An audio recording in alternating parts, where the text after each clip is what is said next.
बात करें हम लोगों के तरफ से।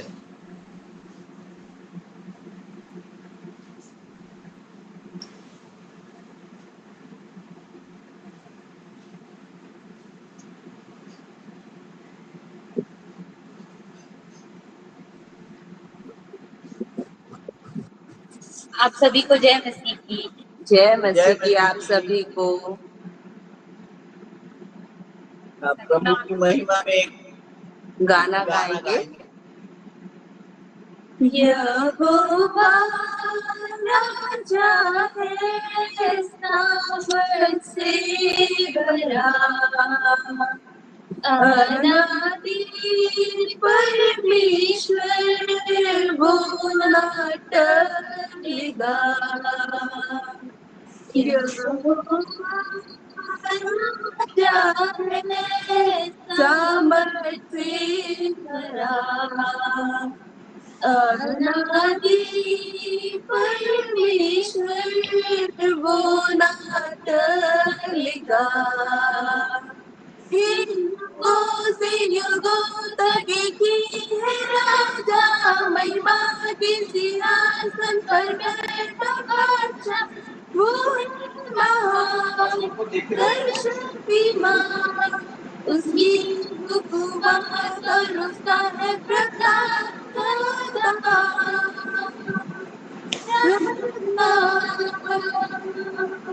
युगों से युगों तक की है राजा, महिमा के सिंहासन पर बैठा बादशाह, वो है महान सर्वशक्तिमान, उसकी हुकूमत और उसका है प्रताप सदा। राजा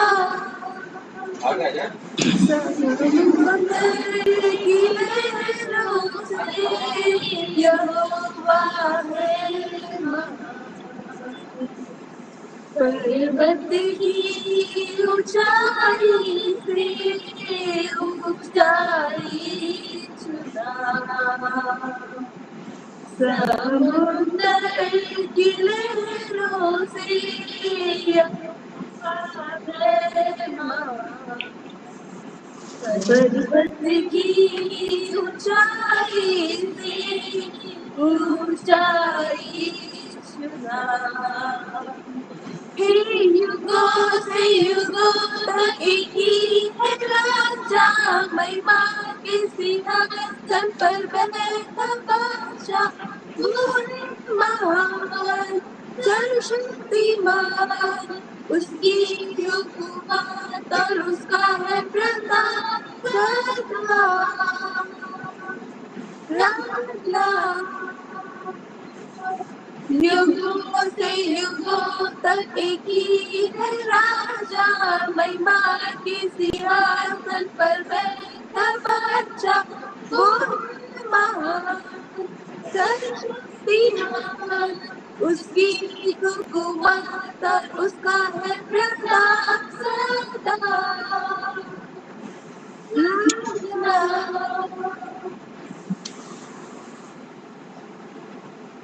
थैंक यू ईश्वर को आशीष दे। आप लोग भी तैयार रहिए एक एक गीत गाने के लिए, प्रार्थना के लिए भी तैयार रहे, है ना, क्योंकि चाहे वो मूसा के समान 30-30 लाख लोगों को लेकर अगुवाई कर रहा था, चाहे आप 10-15 लोगों की अगुवाई करें, प्रार्थना के रूप में, बाइबल पढ़ने के रूप में, स्तुति करने के रूप में, वो उतना ही बराबर है जितना मूसा और यहोशू ने किया, जितना पतरस और पौलुस ने किया। कोई भेद नहीं है। जब आप गाना गाते हैं, जब आप प्रार्थना करते हैं, लीड करते हैं, है ना, प्रभु की महिमा करते हैं, चाहे आप दो रहें। इसीलिए प्रभु कहता है जहाँ 2 या 3 मेरे नाम से हैं, मैं उनके मध्य में हूँ। इसीलिए प्रभु ने कहा जब आप हमारी अगुवाई करते हैं गीतों के रूप में, प्रार्थना के रूप में, गवाहियों के रूप में, आप बहुत बड़े काम करते हैं प्रभु का, है ना। केवल गीत ही नहीं गाते, हमारी अगुवाई करते हैं। समझ रही मेरी बातें? ये बातें प्रभु के दास लोग नहीं बताएंगे आपको, क्योंकि वो छोटे हो जाएंगे फिर। लेकिन मैं आपको खुल के बताना चाहता हूँ, प्रभु आपको बढ़ाना चाहता है, ऊंचाइयों में रखना चाहता है। कोई चीज प्रभु आपसे छिपाना नहीं चाहता। आप मूसा के समान हैं, आप पतरस और पौलुस के समान हैं, अलग लीडरों के समान हैं, एलिया एलीशा के समान है, दानियल के समान है। आप परमेश्वर के दास यहोशू के समान हैं। सो हम कल जहाँ रुके थे हम वहाँ से अध्ययन करेंगे। हमारा विषय है मृत्यु के बाद फिर क्या, है ना। एक प्रश्न है, मृत्यु के बाद फिर क्या। और यहाँ पर हर लोग निरुत्तर हो जाते हैं। अन्य जाति तो होते ही हैं, लेकिन दुर्भाग्य की बात है मसीही लोग भी निरुत्तर हो जाते हैं, पासवान लोग भी निरुत्तर हो जाते हैं। एक दो वचन को बताते हैं हमारा पुनरुत्थान होगा और हम अनंत काल तक जीवित रहेंगे। ये दो वचन है जिसको बताकर आपको संतुष्ट करने की कोशिश करते हैं। लेकिन मैं आज आपको इतनी ढेर सारे वचनों के साथ और प्रश्नों के साथ, उनके उत्तर के साथ आपके सामने मैं रखूंगा कि आप बुद्धिमान हो जाएं और इन बातों के लिए अपने आप को तैयार करें। हमने कल यहाँ पर रोका था 1 थिस्सलुनीका 5:23, लेकिन मैं आज भजन संहिता 78 का 78 का 50वां पद से हम आरंभ करेंगे। क्योंकि देह जो है मनुष्य का शारीरिक या भौतिक भाग है ना, एक शारीर भाग है, और आत्मा को प्रायः जीवन का या प्राण कहकर संबोधित किया गया है ना। वैसा प्राण तो नहीं कहा गया है, आत्मा को कहीं कहीं पे बाइबल में प्राण शब्द दे दिया गया है, लेकिन मैं उसका अगेंस्ट हूँ। इंटरप्रिटेशन वाले लोग ने ऐसा कर दिया है। पढ़े भजन संहिता 78 का 50।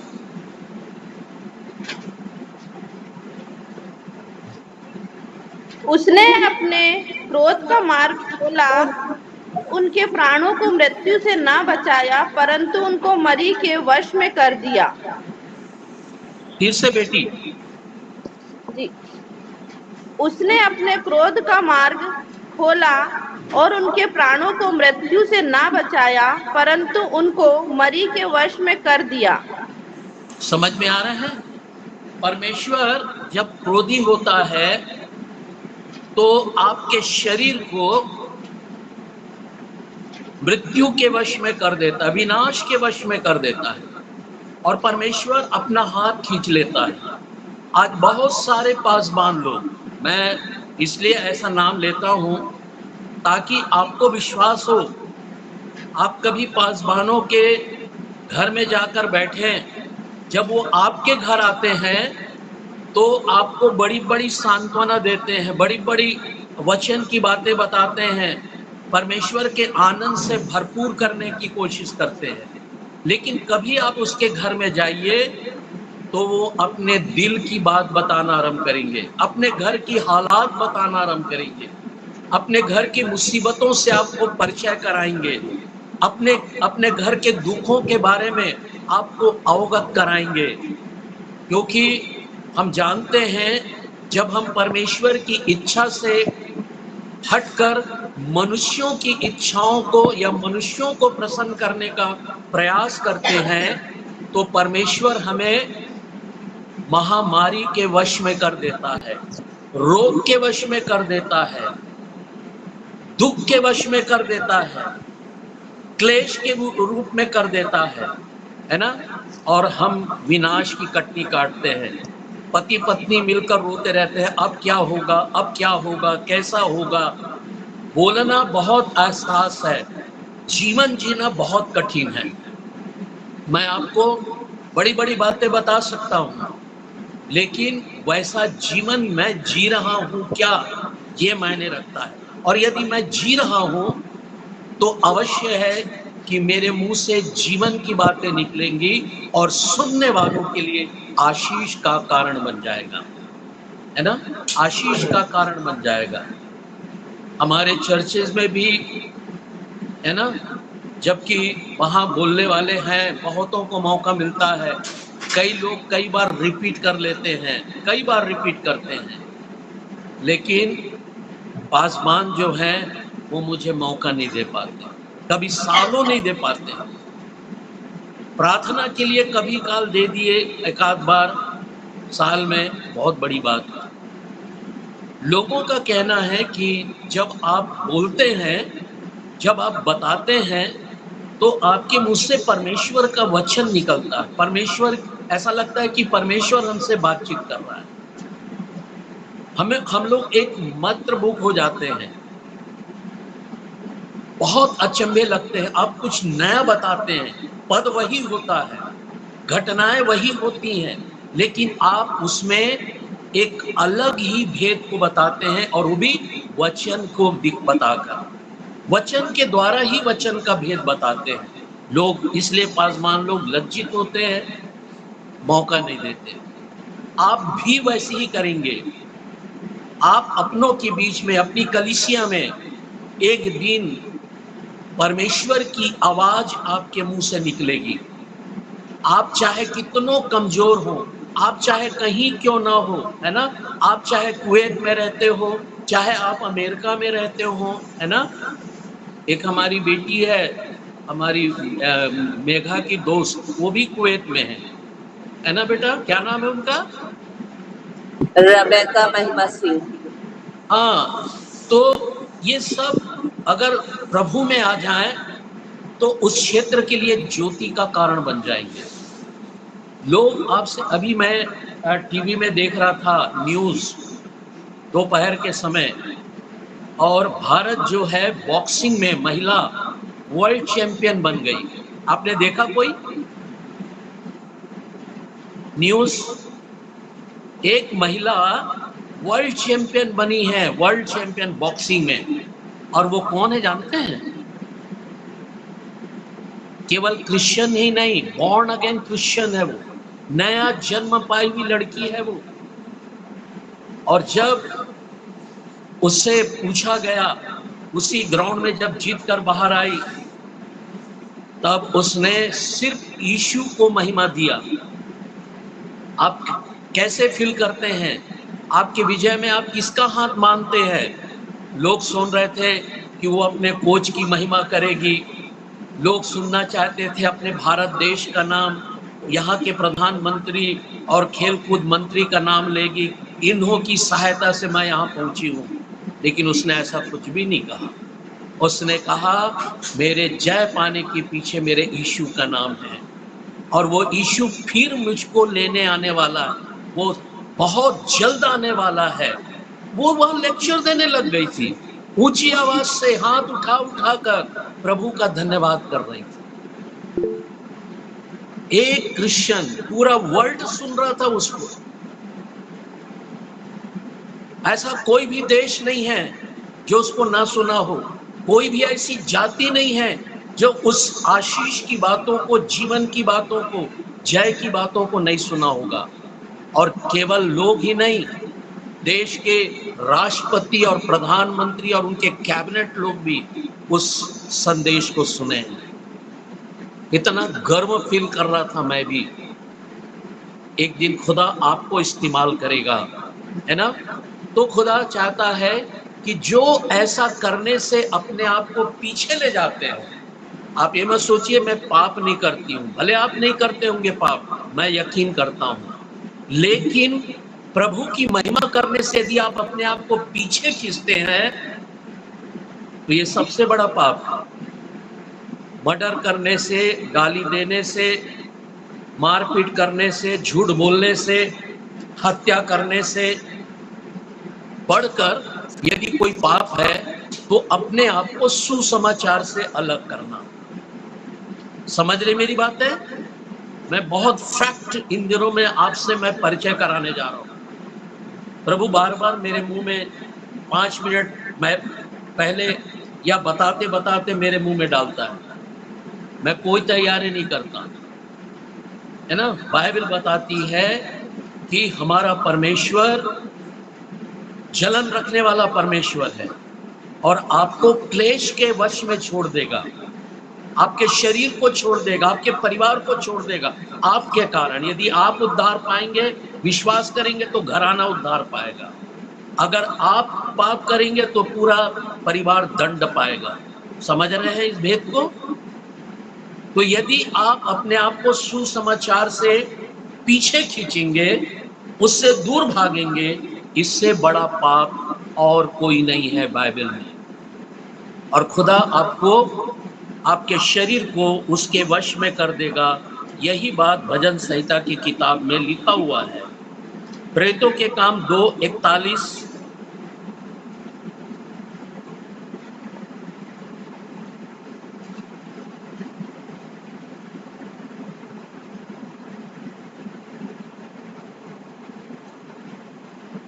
अतः जिन्होंने उसका वचन ग्रहण किया उन्होंने बपतिस्मा लिया और उसी दिन 3000 मनुष्यों के लगभग उनमें मिल गए। है ना। कई लोग जो वचन पर अपना फोकस लगाते हैं, जो लोग वचन पर मनन करते हैं, जो लोग वचन को परमेश्वर का वचन मान लेते हैं, परमेश्वर अपने राज्य में उन्हें मिलाता है। परमेश्वर उसको अपनी देह कहता और अपनी देह में मिलाता है। बाइबल में लिखा है हम उसकी देह हैं और परमेश्वर यीशु मसीह हमारा सर है। ये बाइबल बताती है। इसको कभी हम चर्च के बारे में, कलीसिया के बारे में मैं आपको बताऊंगा तो ये सारी खुलासा आपके सामने आएगी और जरूर बताऊंगा चर्च क्या है ना। चर्च मतलब कलीसिया कौन है? You are the church. आप कलीसिया हैं, आप चर्च हैं, है ना। चर्च वो नहीं है जो संडे जाते हैं, वो तो आराधनालय है।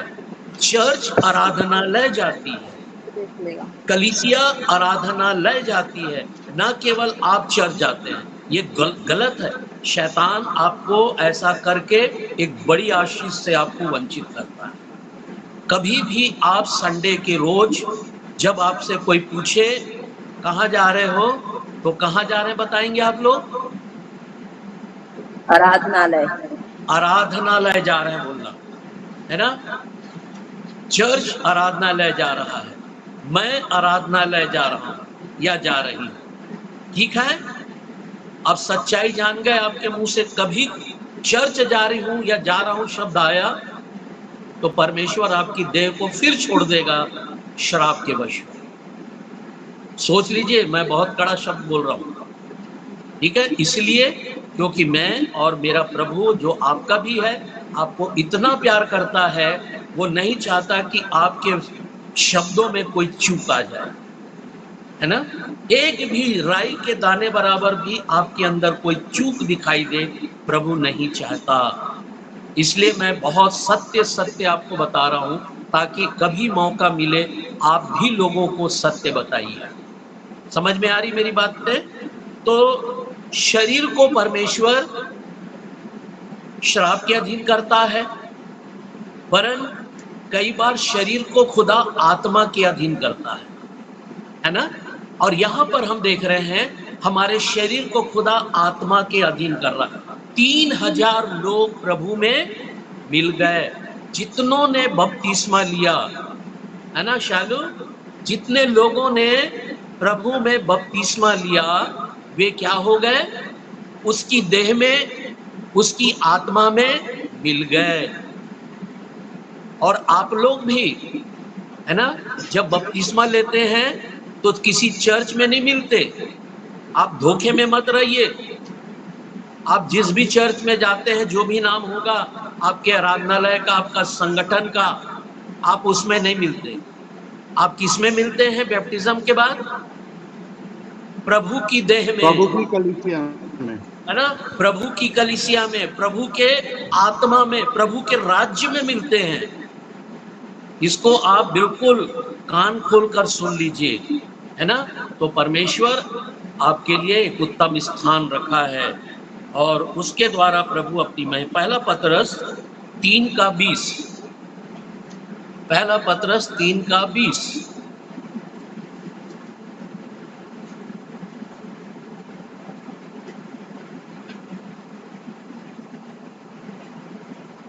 इन्होंने उसके उस बीते समय में आज्ञा न मानी, जब परमेश्वर नूह के दिनों में धीरज धरकर ठहरा रहा, और वो जहाज बना रहा था जिसमें बैठकर थोड़े लोग अर्थात 8 प्राणी पानी के द्वारा बच गए।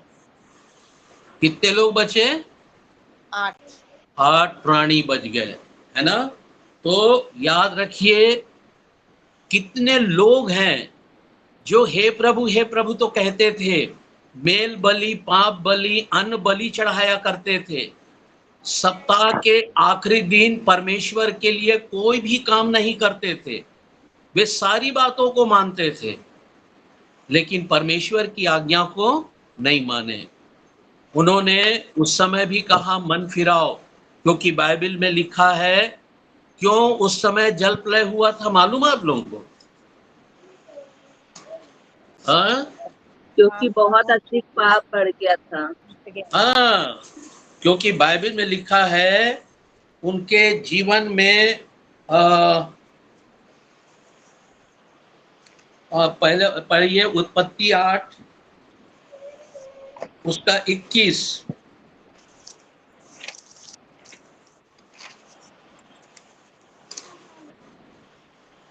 इस पर यहोवा ने सुखदायक सुगंध पाकर सोचा, मनुष्य के कारण मैं फिर कभी भूमि को श्राप ना दूंगा। यद्यपि मनुष्य के मन में बचपन से जो कुछ उत्पन्न होता है वह बुरा ही होता है, तो भी जैसा मैं पढ़िए, कंटिन्यू करिए। तो भी जैसा मैंने सब जीवों को अब मारा है, वैसा उनको फिर कभी ना मारूंगा, है ना। क्योंकि जवानी में नहीं, बुढ़ापे में नहीं, लेकिन कब से? बचपन से बुढ़ापे तक, यहां तक मृत्यु के दिन तक जो कुछ उनके अंदर उत्पन्न होता था वो सब क्या है के लिए उत्पन्न होता था? बुराई से, है ना, अधर्म से, गुनाह से, पाप से, जिससे परमेश्वर घृणा करता है। इधर तो हे प्रभु भी कहते थे, सप्ताह के आखिरी दिन परमेश्वर के भवन में वो टेंट में जा, उस समय परमेश्वर किस में रहता था? टेंट में रहता था ना, भवन नहीं बना था, वो तो सुलेमान के समय बना। परमेश्वर टेंटों में रहा करता था, और हम देखते हैं कि लोग आज्ञा ना मानने के कारण कैसे विनाश में चले गए।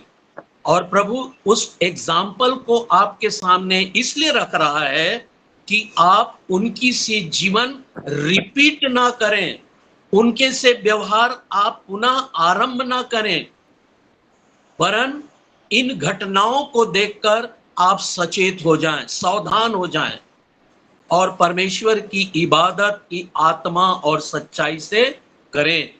हर बात में परमेश्वर का आदर मान करें, हर बात में। जरूर नहीं कि आप भजन करेंगे तभी परमेश्वर का आदर मान होगा, या बाइबल पढ़ेंगे तभी परमेश्वर का आदर मान होगा, या उपवास की प्रार्थना करें तभी आपका आदर मान होगा, या विश्वासियों का या पेंटिकोस्टल लोगों के बीच में जाओगे तभी परमेश्वर का आदर मान होगा, ऐसा नहीं है। यदि आप जक्कई जैसे व्यक्ति के घर में जाकर दुआ करते हैं तब परमेश्वर का आदर मान होता है। समझ रहे मेरी बातें? जब आप किसी व्यभिचारी के घर में जाते हैं, जब आप किसी टोन्हे के घर में जाते हैं, जब आप किसी मूर्ति पूजक के घर में जाते हैं और वहां यीशु नाम लेते हैं, याद रखें उस समय परमेश्वर की महिमा होती है, और उस समय आपका भी महिमा होती है। आप परमेश्वर की महिमा करते हैं, परमेश्वर आपकी महिमा करता। कितना अनोखा रिश्ता है हमारा परमेश्वर के साथ, एक अद्भुत रिश्ता है। हम लोग कोशिश करते हैं अरे भक्तों के बीच में जाएंगे तो परमेश्वर हमारी सुन लेगा, कभी नहीं, है ना, कभी नहीं। सूर्य के सामने दिया जलाकर देखो, लाइट जलाकर देखो तो क्या कहते हैं? अरे कितना मूर्ख है, या इतनी रोशनी में लाइट जलाया हुआ है। अगर रात के समय गाड़ी चलाओ और लाइट को ना जलाओ तब लोग कहेंगे कितना मूर्ख है, इतना अंधेरे में लाइट नहीं जला रहा, बिना लाइट के जा रहा है ना। तो क्यों ऐसा कह रहे हैं? दोनों बातों मूर्खता कि जहां चमकना चाहिए, जहां आपको प्रकाशमान होना चाहिए, अगर वहां नहीं हो पा रहे हैं तो हम लोग मूर्ख हैं। हमारे अंदर मूर्खता भरी हुई है। हमको चमकना है अंधियारे में, समझ में आ रही है, उजाले में नहीं। इसलिए सावधान हो जाइए। परमेश्वर आपको अपनी देह में लाकर औरों की, अभी 3-4 दिन पहले एक जवान लड़की मेरे घर आई थी, क्वालिफाइड है, अभी बीएड के एग्जाम दी है और एमए करी हुई है, इंग्लिश में आई थी। और उसके सामने एक डॉक्टर का रिपोर्ट आया, और एक डॉक्टर का नहीं, 4-5 डॉक्टर का रिपोर्ट था। अलग अलग विषय के स्पेशलिस्ट लोग थे, रोग के स्पेशलिस्ट, अलग अलग, एक रोग का नहीं, अलग अलग रोग के। एक किडनी वाले डॉक्टर का रिपोर्ट था, एक लीवर वाले डॉक्टर का रिपोर्ट था, एक एमडी का रिपोर्ट था कि उसका एनीमिया, खून नहीं है ना, केवल उसका खून 4 ग्राम या 5 ग्राम कितना था। एक डॉक्टर का रिपोर्ट है जो आई स्पेशलिस्ट है कि उसकी आंखें खराब हो गई, किडनी बदलना पड़ेगा, लीवर बिल्कुल डैमेज हो गया है, बहुत खतरनाक स्थिति। अब बताओ, एक जवान बेटी को कई प्रकार का रोग है ना, जिसके कारण उनके घर में लोग पागल के समान हो गए, घबरा रहे हैं इस बेटी को क्या हो गया। उसका छोटा बेटा हमारे घर में ज़्यादा टच में है। उसने कहा अंकल के पास जाओ और प्रेयर कराओ। तो उन्होंने, किसी डॉक्टर ने जो कहा है, दवाई लिख कर दिए थे, वो बिना दवाई लिए, बिना दवाई खाए वो घर में आए मेरे यहाँ, और मैंने और आंटी ने मिलकर उसके लिए दुआ किए यहाँ पर। और 3 दिन वो मेरे घर आई, 3 दिन हमने प्रेयर किया, और तेल में प्रार्थना करके, पानी में प्रार्थना करके हमने दिया। और उसके बाद जब उसने फिर से रीचेक करवाई अपने सारे पार्ट्स के, अलग अलग डॉक्टरों के पास या पैथोलॉजी के पास जाकर, सब कुछ नॉर्मल। 3 दिन की प्रार्थना में हार्ट, लीवर भी उसका सही है, किडनी भी सही है, ब्लड भी बढ़ गया, अभी 8 ग्राम हो गया है। मैंने इसको कहा था 12 ग्राम, अभी 2 दिन में और 12 ग्राम हो ही जाएगा, 12.5 ग्राम बताया था, है ना। और अब उसकी आंखों में रोशनी भी आ गई। हमारा परमेश्वर वो है। खुदा ने मुझे कहा, चमको चमको अन्य जाति, अंधकार में चमको। मैंने प्रभु की महिमा, आज मैं खुल के उस बेटी को जो अपनी माँ के साथ आया था, मैंने बताया, वही एक ईश्वर है जो हमें चंगा करता है। मैं नहीं करता, मैं तुम्हारे तरफ से उससे विनती और निवेदन करता हूँ, लेकिन चंगाई वो सच्चा और पवित्र परमेश्वर ही करता है। आप भी ऐसा करें, आप भी ऐसा करें, और आप कर सकते हैं। प्रभु आप पर ट्रस्ट रखता है, भरोसा रखता है। चलें आगे।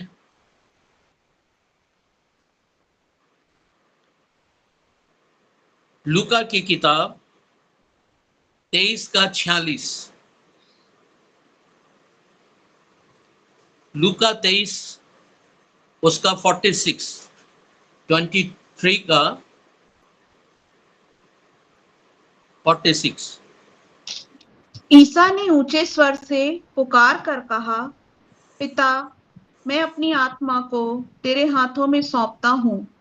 और यह कहकर उन्होंने प्राण त्याग दिए। समझ में आ रही? आपके मृत्यु से पहले यीशु ने एक नमूना आपके सामने रखा है। आप उस नमूने का आदर करें, इसको समझें और अपने जीवन में गांठ बांध लें। यीशु मसीह की डेथ होने के पहले उसने अपनी आत्मा को किसके हाथ में सौंप दिया? अपने पिता के हाथ। मेरी और आपकी डेथ कब होगी ये हम नहीं जानते, लेकिन हम इतना जानते हैं कि एक दिन हमारी मृत्यु होगी, कभी ना कभी होगी, दिन के समय या रात के समय या भोर को या शाम को, कभी तो होगी। तो क्यों ना यीशु मसीह का अनुसरण करें कि हम भी अपनी आत्मा को, शरीर को तो हम यहीं छोड़ देंगे, आत्मा ही अमर रहेगा, आत्मा तो अमर है। तो उस अमरमय जीवन को पवित्र अमरता में बदलने के लिए हम परमेश्वर के हाथ में सौंप दें। ये खूबसूरत एग्जाम्पल पर प्रभु यीशु ने हमें दिया है। हम प्रतिदिन अपनी आत्मा उसके हाथ में सौंपे, उठते साथ पलंग में ही रहते हुए, हे परमेश्वर, आज दिन भर के लिए मैं अपने पति का, अपनी पत्नी का, अपने बच्चों का, बेटे बेटियों का, अगर उनकी शादी हो गई है तो बेटे बहू का, बेटी दमाद का, अगर बच्चे हो गए हैं तो उनके नाती नतनी का, पोते पोतियों का। समय आ जाए, सुन रहे हो, है ना? परमेश्वर, इन सब की आत्मा दे प्राण मैं तेरे हाथ में सौंपता हूं। जब आप विश्वास के साथ ऐसा करेंगे तो जैसे परमेश्वर ने अय्यूब की प्रार्थना को स्वीकार किया, वो प्रतिदिन प्रति भोर अपने बच्चों के लिए ऐसा करता था। प्रति भोर उनकी आत्मा दे प्राण जीवते परमेश्वर के हाथ में सौंपता था। आज हम यीशु के कारण अपनी आत्मा दे प्राण उसके हाथ में सौंपते। देखेंगे हमारे बच्चे कभी निर्बुद्धि नहीं होंगे, हमारे नाती पोते कभी रोगी नहीं होंगे, है ना? कोई तकलीफ नहीं होगा, कभी निर्धन नहीं होंगे, क्योंकि आपने पहले से अपने बच्चों को और उनके बच्चों को बड़े विश्वास के साथ दादा दादी की हैसियत से, नाना नानी की हैसियत से जीवते परमेश्वर के हाथ में सौंप दिया है।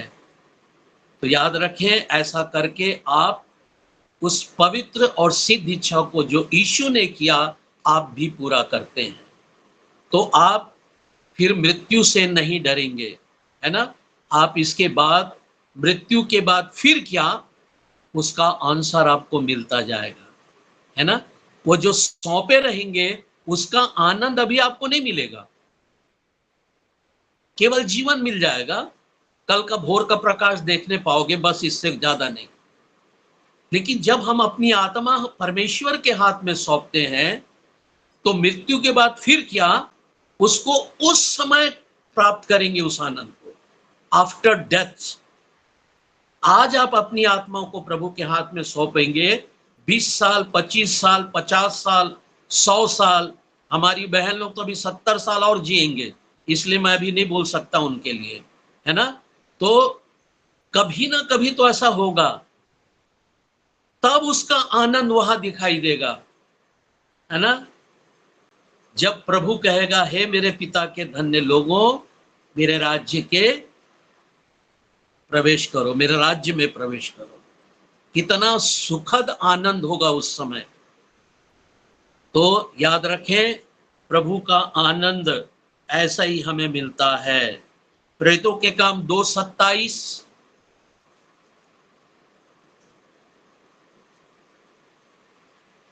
डॉर्थी जल्दी, एग्नेश जल्दी करो, अजय पीछे क्यों हो आज? क्योंकि तू मेरे प्राणों को अधलोक में ना छोड़ेगा और ना अपने पवित्र जन को सड़ने देगा। हाँ, मेरे प्राण यहाँ पर लिखा है, लेकिन इंग्लिश बाइबल में जाएंगे तो वहां पर स्पिरिट लिखा हुआ है, अर्थात आत्मा, है ना? आप क्या बोलेंगे, प्राण को क्या बोलते हैं इंग्लिश में? स्पिरिट। स्पिरिट। हाँ, जोर से माइक ऑन करके। माइक हाँ, ऑन है। हाँ बोलिए जोर से। स्पिरिट। हाँ, आप लोग ना यहाँ बैठने पहले रोटी खा के आ जाया करें, ऐसा लगता है पेट खाली रहता है तो आवाज नहीं निकलती। मेरी बाइबल में लिखा है पास्टर जी, क्योंकि तू मेरी आत्मा को अधोलोक में नहीं छोड़ेगा, वेरी तू गुड, अपने- ये ट्रांसलेशन है, ये तू सही अपने ट्रांसलेशन भक्त को कब्र में नहीं गलने देगा। है ना, ये सही ट्रांसलेशन है। प्राण को स्पिरिट नहीं बोलते, प्राण को शोल बोलते हैं, शोल, और आत्मा को स्पिरिट बोलते हैं। आत्मा को स्पिरिट, प्राण को शोल, है ना। तो वहां पर इंग्लिश बाइबल में शोल लिखा, वो लिखा स्पिरिट लिखा है, और स्पिरिट का सही ट्रांसलेशन इंग्लिश का हमारी डॉर्थी बेटी ने पढ़ा है। फिर से पढ़ दो बेटा, बहुत अच्छा लगा मेरे को। हमारे हिंदी बाइबल में जरा से गलत इंटरप्रिटेशन है।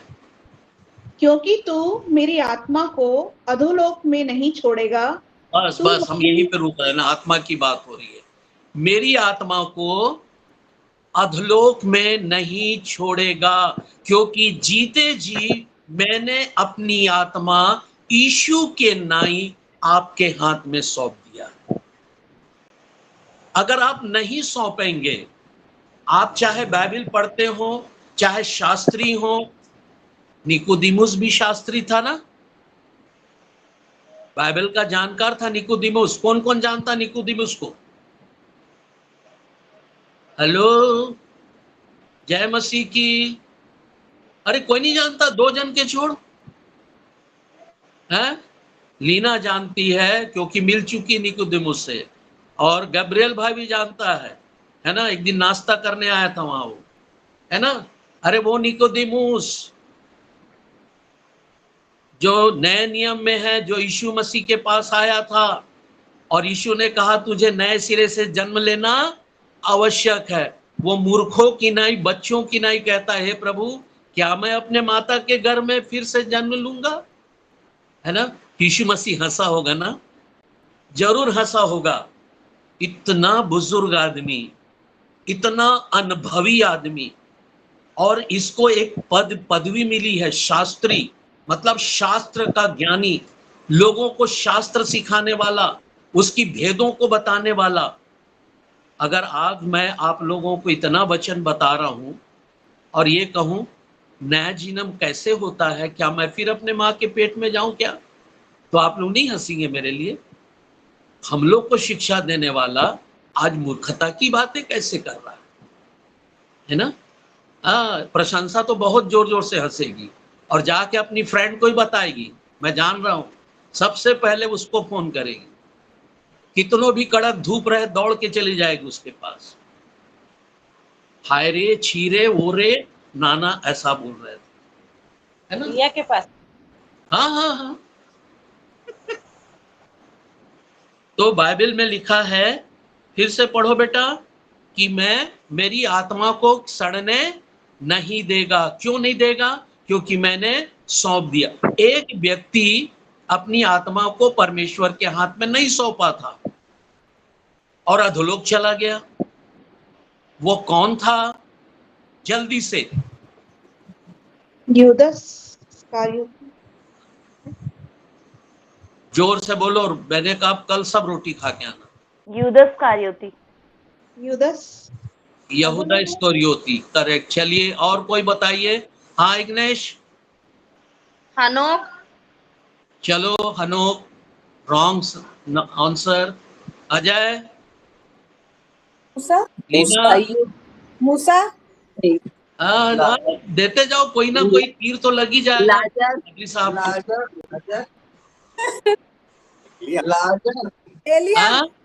एलिया। ये तो बम फोड़ रहे हैं, तो बिल्कुल तो पति पत्नी मिलती। नो नो, ये सब अधोलोक गए थे क्या? नहीं। फिर कैसे बोल रहा भैया? मैं बोल रहा था। हाँ क्रिस्टीना कुछ बोल रही थी, माइक ऑन हुआ। यूदस इस्करियोती। नो, वो लिखा नहीं कहाँ गया, लेकिन हम लोग मानते हैं जिसने प्रभु पकड़ाया वो जरूर गया होगा। लेकिन जिसका नाम लेके लिखा गया है और वो अधोलोक गया और एक बूंद पानी के लिए गिड़गिड़ाया। अमीर व्यक्ति जो लाजर को के लिए है ना, वो धनी व्यक्ति था, धनी व्यक्ति, हाँ ऐसा बोलो ना सीधा सीधा। नहीं मालूम आप लोगों को? मैं इतना क्लियर बोल रहा हूं, कोई ऐसा था जो प्रभु को जानता था, सब करता था, लेकिन अपना आत्मा प्रभु के हाथ में नहीं सौंपने के कारण वो कहां चला गया? अधलोक चला गया। उसका आत्मा अधलोक में सड़ने लग गई, जलने लग गया, तड़फने लग गया, पानी पीने के लिए प्यास में तड़प रहा था, भूख के मारे तड़प रहा था, है ना। यदि आप लोग भी कितनों वचन सुन लो, कितनों वचन लिख लो, कितनों लेक्चर देना आरंभ कर दो, और यदि आप लोग भी अपनी आत्मा ईश्वर के हाथ में नहीं सौंपे, है ना, तो याद रखना हम लोग कहां मिलेंगे? अपन गीत गाते हैं ना, जाएंगे उत्तम एक देश में जरूर, रहेंगे पिता के साथ है जरूर। इसका उल्टा हो जाएगा फिर यदि आप नहीं जान। जाएंगे अधलोक में जरूर, जलेंगे आग में हम है ना, जरूर। तो याद रखें। और ऐसा नहीं है ना, क्योंकि मैं यहाँ पर एक अच्छा परिवार देख रहा हूँ, बड़ा परिवार देख रहा हूँ, है ना, क्योंकि उनको देखा हूँ, बात किया हूँ। अब उस परिवार का नाम लेता हूँ, अजय का ना।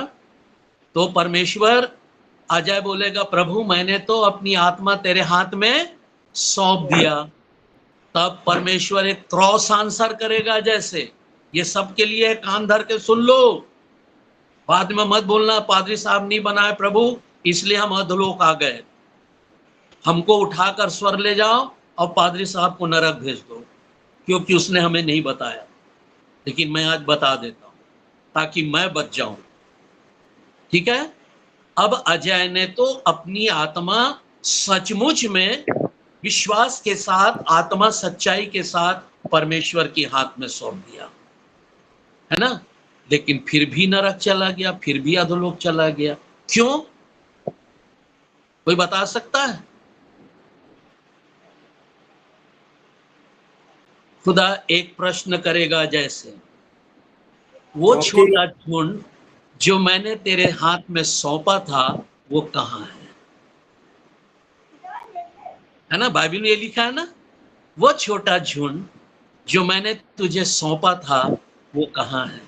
पत्नी के रूप में, बेटे के रूप में, बेटी के रूप में, नाती नतियों के रूप में, पोते पोतियों के रूप में, सास ससुर के रूप में, तेरे माँ बाप के रूप में, वो कहां है? तो क्या जवाब देंगे? कैन बन जाएंगे?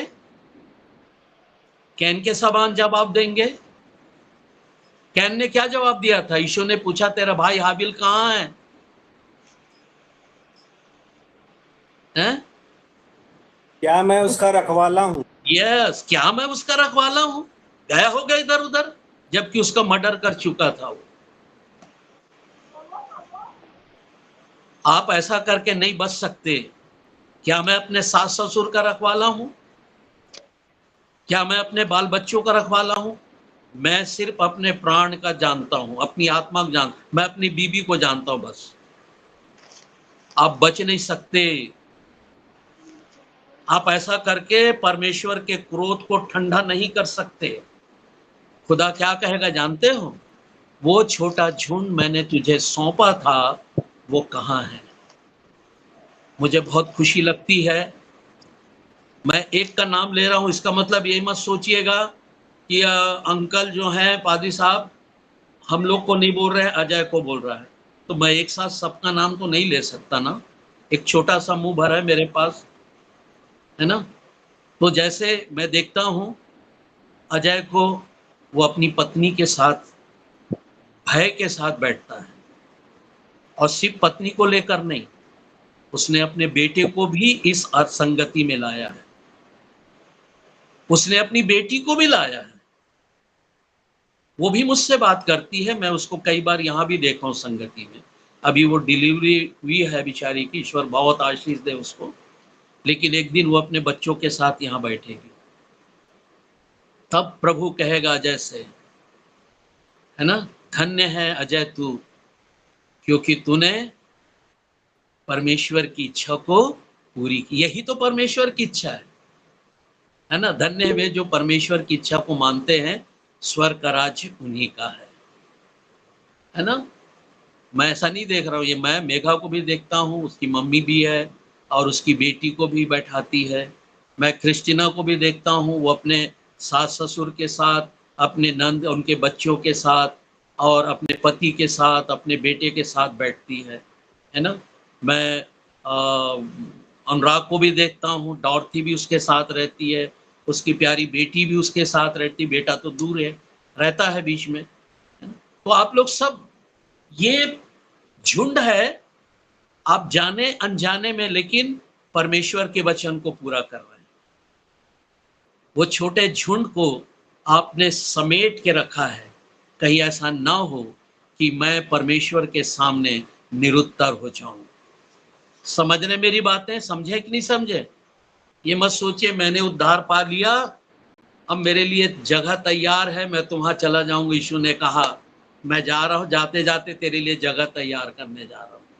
खुश है ईसाई इसी बात पर, खुश है पासबान इसी बात पर, खुश है इसी बात पर प्रचारक गण भी, प्राचीन लोग भी, एल्डर लोग भी बहुत खुश हैं। लेकिन इनमें से कोई नहीं जाएगा, वही जाएगा जो अपने साथ साथ अपने झुंड की भी क्या करते हैं, चौकसी करते हैं।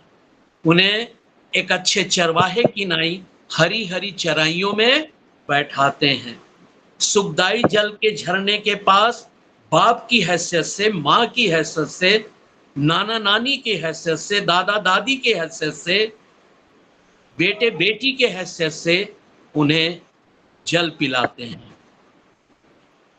मैं इन दिनों में थोड़ा गहराई में जा रहा हूं आपके साथ, बहुत भेद की बातें बता रहा हूं।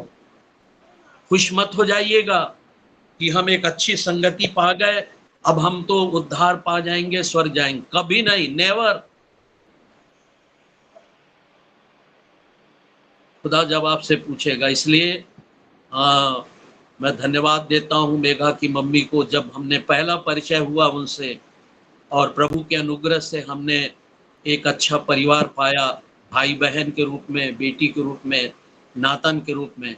फिर उसने एक छोटे अपने झुंड को चौकसी की उन्होंने, है ना, अपने झुंड को, अपने परिवार को एकत्र करना आरंभ किया, सबसे बातचीत की, फोन की, लीना से भी की, है ना, और गब्रियल भाई से भी हुआ, अजय लोग से हुआ, क्रिस्टीना फ्रेंड उससे बात हुई। अब ये धीरे धीरे वो परिवार एक होता जा रहा है। उनको मालूम है कि हमें एक दिन अपने परमेश्वर के सामने अपना मुंह दिखाना है। क्या मैं छूछे हाथ से जाऊं अपने प्यारे यीशु पास। पैसा लेकर नहीं, ये केवल चंदा चढ़ाने वाला गाना नहीं है, धोखे में मत रहिएगा। पादी लोग अपने फायदे के लिए गलत इंटरप्रिटेशन करते हैं और चंदे के समय ही इस गीत को गवाते हैं। एक्चुअली में क्या मैं छूछे हाथ से जाऊं, मतलब मेरे साथ मेरा पति हो, मेरे साथ मेरी पत्नी हो, मेरे साथ मेरे माँ बाप हो, मेरे साथ मेरे बेटे बेटियां हों, और यदि नाती नाती पोते पोतियां हैं, यदि रिश्तेदार हैं, प्यार करते हैं, उनको भी आप जोड़ते जाइए। फिर आप कभी छूछे हाथ अपने परमेश्वर के पास नहीं जाएंगे। परमेश्वर पैसे नहीं देखना चाहता, परमेश्वर आपको और आपके परिवार को देखना चाहता है। उद्धार पाए हुए लोगों को, पूरा परिवार उद्धार। इसीलिए एक एग्जाम्पल दिया है ना, वो जेल का दरोगा आधी रात को वचन सुना और अपने सारे परिवार के साथ बपतिस्मा लिया, अपने सारे घराने के साथ। घराना अलग होता, परिवार अलग होता है। परिवार है ना, अजय के परिवार है, बोले हाँ कौन है, मैं, मेरी पत्नी, मेरा बेटा, मेरी बेटी, ये परिवार है। और घराना सास ससुर, नाती नती, पोते पोतियां और मामा मामी, मौसा मौसी, है ना, और उनके संतान। ये क्या है? घराना। समझ रहे हैं? घराना और परिवार का अर्थ, परिवार ब्लड रिलेशन है, माँ बाप, भाई बहन, बेटे बेटियां। घराना वो पूरा घराना आ जाता है ना, हम लोग एक घराने हैं। तो उसने समस्त घराने के साथ बपतिस्मा लिया, उद्धार पाया। उसने अपने सास ससुर को भी रात को फोन करके बुलाया होगा। फोन तो नहीं था उन दिनों में, लेकिन अपने सिपाहियों को भेज के बुलाया होगा, चले जाओ राती रात, जल्दी रथ लेकर जाना और मेरे सास ससुर को लेकर आना, मेरे मामा सास, मेरी मामी सास को लेकर आना, मेरे मौसा ससुर और मौसी सास को लेकर आना, है ना, और जितने हैं मेरे साला साली सबको लेकर आना। और अपने मायके के तरफ से बोला मेरे माँ बाप, मेरे भाई बहन, मेरे फूफा फूफी, मेरे भी सबको लेकर आओ। और उन्होंने परमेश्वर का वचन सुना, उद्धार पाया, क्योंकि उसको समझ में आ गया था अगर मैं प्रभु के पास जाऊंगा तो क्या मुंह दिखाऊंगा। वो झुंड खुदा ने मुझे दिया है, मैं उसको लेकर जाऊंगा, छूछे हाथ नहीं जाऊंगा। आपको भी ये तैयारी करना है। कल से सब तरफ फोन कर दीजिए, है ना। फिरौन यीशु के कारण पानी लिया और अपना हाथ धोया और क्या कहा? मैं इसके लहू से अपने हाथ को धोता हूं, इसकी मृत्यु में मेरा हाथ अब नहीं है। आप भी अपने परिवार को बताइए, आप भी अपने रिश्तेदारों को बताइए। अगर मानते हैं तो ठीक, नहीं मानते हैं तो प्रभु कह देना, प्रभु मैंने तो बताया था। नहीं माने तो वो जाने। कुछ तो बोल रही है, कुछ तो समझ रही है। एलिजा बोलिए, क्या बोल रही? मैं बोलना मांग रही थी, फिरौन की पिलातुस ने अंकल हाथ धोए थे। हाँ, मैंने मेघा से भी कहा था उसी समय बोला करो। थोड़ा सा मतलब आप लोग ध्यान से सुनते हैं, ठीक है। पिलातुस, उसने अपना हाथ धोया। पकड़ा करो, कभी कभी मैं जानबूझ के मिस करता हूँ, स्लीप करता हूँ उसको, कि बच्चे वचन पढ़ते हैं कि नहीं और गौर करते कि नहीं करते जो हम बताते हैं। मेघा मेरे पकड़ ली और उसने रात को फोन करके बताई कि अंकल यहाँ पर आप गलत बोल दिए। हमने उससे कहा बेटा उसी समय बोलो, है ना, सब कोई अलर्ट होते हैं फिर, ठीक है। तो उसने हाथ धोआ। आप भी अपने परिवार के विषय हाथ धो लेना, बताना जरूर, लेकिन नहीं मानना उनका कर्तव्य है, मानना ना मानना उनके अधिकार का बात, लेकिन आप समझाने का प्रयास करो। 1 बार 2 बार 3 बार, नहीं मानते हैं तो छोड़ो, है ना। प्रभु उनके लिए कोई फिर दूसरा प्रबंध करेगा। समझ में आ रहा है? तो एक आध वचन और देख लेते हैं। रोमियो किताब 8:10।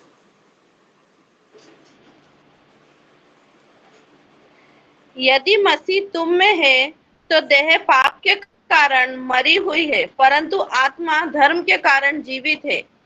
हाँ, मैंने शायद एग्नेश को नहीं मालूम है, मैंने एक बार आपको रिपीट किया था।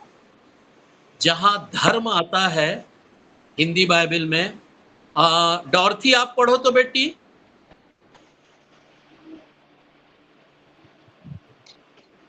10 ना, यदि मसीह आप में निवास करते हैं तो पाप के फलस्वरूप शरीर भले ही मर जाए, किंतु पाप मुक्ति के फलस्वरूप आत्मा को जीवन प्राप्त है। फिर से दूसरा लाइन, आखिरी वाला। किंतु पाप मुक्ति के फलस्वरूप आत्मा को जीवन प्राप्त है। हाँ, इसमें दूसरा लाइन शब्द है ना। वहां धर्म के कारण आत्मा क्या होती है? जीवित रहती है। तो धर्म के कारण नहीं, इंग्लिश बाइबल में क्या आया है? राइचियसनेस, है ना। इंग्लिश बाइबल में राइचियसनेस, और राइचियसनेस का हिंदी ट्रांसलेशन क्या है? धार्मिकता। तो जहां जहां धर्म शब्द आया है वहां आप लोग आत्मा का सहारा लेकर बोलना, प्रभु का नाम लेकर बोलना, धर्म नहीं। ये तो अन्य जाति लोग धर्म धर्म बोलते हैं, हमारे मसीहों में धर्म नाम की चीज नहीं है, धार्मिकता है। तो जहां धर्म शब्द आता है थोड़ा सुधार के पढ़िएगा। फिर से मैं रिपीट कर रहा हूं, जहां जहां धर्म शब्द आएगा वहां पर आप धार्मिकता पढ़िएगा, है ना। मैंने देखा है अनुराग को, वो बड़ा संभल के पढ़ता है, जब भी पढ़ता है जहां धर्म आता है तुरंत उसने धार्मिकता बोल देता है ना। तो आप लोग भी जब भी आएगा, भी बहुत सा शब्द है जहां धर्म लिखा हुआ है, लेकिन आप लोग आत्मा पाए हुए लोग हैं, आप लोगों को सिखाया गया है, आपने सीखा है, आप जरूर धार्मिकता पढ़िएगा। ठीक है इंग्लिश, समझ गई बेटा? जी अंकल, मुझे मालूम नहीं था अंकल, सॉरी। नहीं, इसलिए बोला, मैंने रिपीट किया, कई लोग अभी नए हैं, उनको नहीं मालूम है ना। तो आप भी जो अदर्स लोग हैं जिनको मैं देख नहीं पा रहा हूँ, आप लोग संगति में हैं, तो आप लोग भी सुन लीजिए, आपको धार्मिकता पढ़ना है। आप कुछ बोली डॉर्ती? हाँ, ये राइचियसनेस ही लिखा है इंग्लिश बाइबल में। हाँ, राइचियसनेस है, इंग्लिश में राइचियसनेस है। मैं आपको बहुत कुछ बता सकता हूँ, लेकिन कई चीजें जो है सीमा में मुझको बताना पड़ता है, बस इतना ही काफी है ना। सो हम पढ़िएगा 10 को। हमने कहा यहाँ पर कि आत्मा धार्मिकता के कारण क्या रहती है? जीवित रहती है। तो शरीर तो नाश हो जाएगा, है ना, लेकिन शरीर के पाप के कारण हमारा आत्मा अपवित्र हो जाती है, उसको धार्मिकता की जरूरत पड़ती है पापों की क्षमा के बाद, और तब आपकी आत्मा जीवित रहेगी। तो ये काम आपको बहुत जरूरी है। आप अपनी शरीर की भी चिंता करें, आप अपने मन की भी चिंता करें, क्योंकि यदि मन शुद्ध रहेगा तो आप मुझको देखोगे, ऐसा लिखा है मत्ती 5 में, है ना। क्यों किसी में सुधार शब्द नहीं आ रहा है? क्या बात है? पिता को देखोगे, ऐसा शाबाश, है ना। जिनके मन शुद्ध हैं, क्योंकि वे किसको देखेंगे? अगर पिता को देखना है परमेश्वर को, तो मन को शुद्ध करना है ना। पापों की क्षमा मांगनी है, पाना है, तो शरीर को प्रभु के द्वारा माफी मांगकर उससे क्षमा हासिल कर लीजिए। और यदि आत्मा को सदा काल के लिए परमेश्वर के पास रखना है तो धार्मिकता के साथ जीवन जिए। ये अलग अलग बातें हैं, समझ में आ गई? धार्मिकता के साथ। और यदि मैं कभी धार्मिकता के विषय बताऊं तो यिर्मयाह में लिखा है, और उसी का नाम हमारी धार्मिकता, अर्थात यीशु का नाम ही हमारी धार्मिकता है। तो यीशु के साथ जीवन, धार्मिकता मतलब यीशु के साथ हमारा संगति होना है, तब आपकी आत्मा अमर रहेगी। अमर तो वैसे भी रहेगी, पाप मर जाओगे तो भी अधोलोक में, लेकिन हमारा जो फोकस है स्वर्ग का, है ना। हमारा फोकस अधोलोक नहीं है, हमारा एम स्वर्ग जाना है। इसलिए धार्मिकता के साथ जीवन जीना है। ईश्वर हम सबों की सहायता करे, मदद करे। आने वाले दिनों में अभी हम इसी कंटिन्यू करेंगे, और कब ये भाग पूरा होगा मुझे नहीं मालूम। हमने देखा कि मनुष्य क्या है, अभी हम इसी को देख रहे हैं ना। मनुष्य क्या है, उसकी आत्मा देख क्या है, हम उसका अध्ययन कर रहे हैं। जो प्रभु है ना हमारी चिंता करता है, हमारा बोझ को उठाता है, हम उस पर मनन कर रहे हैं। और जब ये ले दे के खत्म होगा तो इसका दूसरा भाग है मृत्यु क्या है, मृत्यु को जानने की कोशिश करें। हम बोलते हैं अरे वो तो खत्म हो गया, मेरी मम्मी की डेथ हो गई, पापा की डेथ हो गया, हम ये कहते हैं। मृत्यु क्या है? अरे वो हमसे अलग होते हैं, हम लोग उस दिन खूब रोते हैं, खाना नहीं खाते हैं। ये हमारा इंटरप्रिटेशन है। लेकिन बाइबल क्या कहती है मृत्यु, है ना, आने वाले दिनों में 2-4 दिन के बाद जरूर देखेंगे। अभी मनुष्य क्या है हम वह अध्ययन कर रहे हैं। ठीक है, सो प्रार्थना करेंगे। यदि अध्ययन के स्वरूप खुदा का आत्मा यदि आप लोगों को कोई चीज बताता है विषय अंतर्गत, विषय से हटकर नहीं भाई, है ना। मैंने कहा मनुष्य क्या है, इस संदर्भ में परमेश्वर आपको कोई प्रकाशन देता है तो जरूर इस वक्त आप हमसे शेयर कर सकते हैं। और मैं मालूम है कि आप आत्मा पाए हुए लोग हैं, उद्धार पाए हुए लोग हैं। जब खुदा मेरे को प्रकाशन देता है आपको भी देता है और निश्चय देगा, मैं प्रतीति करता हूं। और एक दिन इतना प्रकाशमान हो जाएंगे कि मुझसे भी बहुत परमेश्वर के वचन और भेदों को बताने वाले बनेंगे। ठीक है, इसलिए अपने आप को तैयार कर लीजिए, दुआ करेंगे। स्वर्ग और पृथ्वी के परमेश्वर, हमारी आत्मा से, हमारे देह से, हमारे प्राण से और हमारे मन से प्यार करने वाले ईश्वर, आप हमारे इन सब चीज को ना अधोलोक में सड़ने देंगे और ना हमारी आत्मा को नरक में नाश होने देंगे। प्रभु आप इतना प्यार करते हैं कि कब्र में भी हमारी हड्डियां तेरी महिमा करने पाएगी। मैं इतना जानता हूं प्रभु, जब एलीशा की डेथ हो गई और उसे कब्रों में डाल दिया गया और कई वर्षों के बाद किसी एक जवान की भी डेथ हुई तो उस जवान को उसी के कब्र में खोद कर गाड़ा गया और जैसे ही उसका लोथ एलीशा की हड्डियों में टच हुआ वो जवान जीवित हो गया। एलीशा केवल शरीर में पवित्र नहीं था वरन उसकी हड्डियां भी पवित्र थी। वो कब्र में भी परमेश्वर की महिमा कर पाया, मरने के बाद भी परमेश्वर की इच्छा को पूरी किया।